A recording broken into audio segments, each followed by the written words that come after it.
இந்த வீடியோ பார்க்குற உங்களுக்கு இந்த மாதிரி டிசைன் ஒர்க் பண்ணணும்னு ஆசையாக இருக்கா? அப்போ உங்களுக்கு தைரியம் ஒன்று இருந்தாவே போதும்.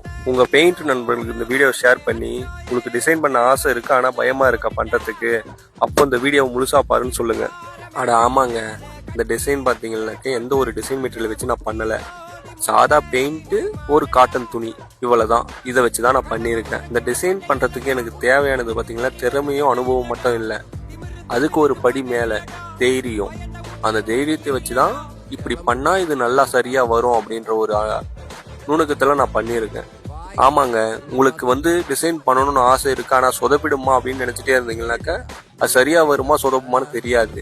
நீங்கள் இறங்கி செஞ்சு பாருங்கள். இறங்கி தைரியமாக செஞ்சு பார்த்தீங்கன்னாக்கா அது சரியாக வருதா இல்லையான்னு தெரியும். உங்களுக்கு இந்த கட்டத்துலேருந்து அடுத்த கட்டம் போகணுன்னா தைரியம் ரொம்ப முக்கியம். ஒவ்வொருத்தரும் இருக்கிற லைஃப்ல இருக்கிற மாதிரியே போகணும்னு நினைக்காதீங்க. ஏன்னா உங்களுக்கு முன்னாடி ஒரு பெரிய கூட்டம் வருது, அது உங்களை அடிச்சு கீழே தள்ளிட்டு உங்களுக்கு முன்னாடி போவாங்க. நீங்க கஷ்டப்பட்டு மேலே வரணும்னாக்கா அடுத்த லெவலுக்கு போறதுக்கு அடுத்த வேலையை பாருங்க. மேலும் மேலும் இந்த மாதிரி டிசைன் ஒர்க் எல்லாம் பார்க்கறதுக்கு நம்ம சேனலை ஃபாலோ பண்ணாதவங்க ஃபாலோ பண்ணிங்க.